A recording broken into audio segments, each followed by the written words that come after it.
Online మోసాల విషయంలో ప్రజలు ఎంత అప్రమత్తంగా ఉన్నప్పటికీ సైబర్ నేరగాళ్లు కొత్త పద్ధతులతో అమాయకులను నిండా ముంచుతున్నారు.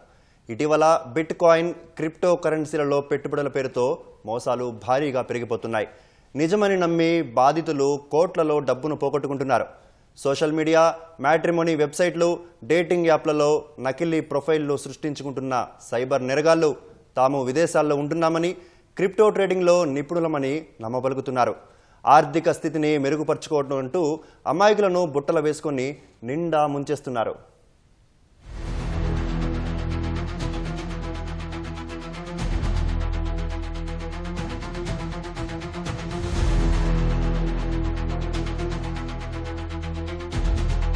హైదరాబాద్కు చెందిన ఓ యువకుడు బిట్కాయిన్ పెట్టుబడుల పేరుతో లక్షల రూపాయలు పోగొట్టుకుని మోసపోయాడు. మ్యాట్రిమోనీ వెబ్సైట్లో ఓ అందమైన అమ్మాయి ప్రొఫైల్ను యువకుడు చూశాడు.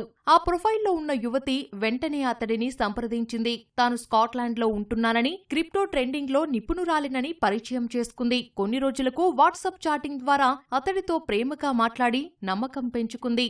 ఆ తర్వాత అసలు కథ మొదలుపెట్టింది. తాను బిట్కాయిన్లో పెట్టుబడి పెట్టి పెద్ద మొత్తంలో లాభాలు సంపాదిస్తున్నానని నమ్మపలికింది. అతడిని కూడా పెట్టుబడి పెట్టాలని ఒత్తిడి తెచ్చింది.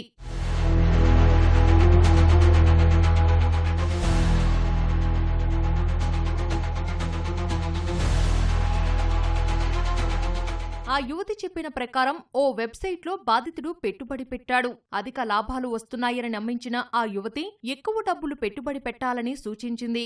ఆమె పంపించిన కస్టమర్ కేర్ నంబర్లకు కూడా బాధితుడు వాట్సాప్లో చాట్ చేశాడు. వారు చెప్పినట్లుగా పలు కరెంటు ఖాతాలకు నెట్ బ్యాంకింగ్ ద్వారా డబ్బు బదిలీ చేశాడు. దాదాపు 11 లక్షల రూపాయలు నగదు పోగొట్టుకున్న తర్వాత బాధితుడు తాను మోసపోయానని గుర్తించాడు. మ్యాట్రిమోనీ సైట్తో పాటు పెట్టుబడి పెట్టిన వెబ్సైట్ కూడా నకిలీదిగా తెలుసుకొని హైదరాబాద్ సైబర్ క్రైమ్ పోలీసులకు ఫిర్యాదు చేశాడు. క్రిప్టో కరెన్సీ పేరుతో చాలా మంది ఈ నైజీరియా, కంబోడియా, చైనీస్ వాళ్ళు చాలా మోసాలు ఇండియన్స్ దగ్గర చేస్తున్నారు. అవి వాళ్ళు ఎలా చేస్తారంటే, మీ దగ్గర ఫస్ట్గా ఇనీషియల్గా స్టార్టింగ్లో 1000-2000తో మీరు ట్రై చేయమని అంటారు వాళ్ళు. మీరు దానిలో 1000-2000 ఇన్వెస్ట్ చేసిన తర్వాత మీకు రిటర్న్ వస్తాయి. 10-15 రోజుల్లో వాళ్ళు మీకు 1000-2000కి ఏదైతే మీరు పెట్టారో దానికి డబల్ చేసి మీకు మనీ ఇస్తారు. సెకండ్ టైం లెవెల్ అనేది ఇంక్రీజ్ అయిపోతుంది. మీరు 50,000-20,000 అట్లా కట్టాలి. అది కూడా చేసినప్పుడు మీకు రిటర్న్ వస్తుంది. దాని తర్వాత నుంచి 1 lakh 2 lakhs వరకు వాళ్ళు మీకు పెట్టమని చెప్తారు.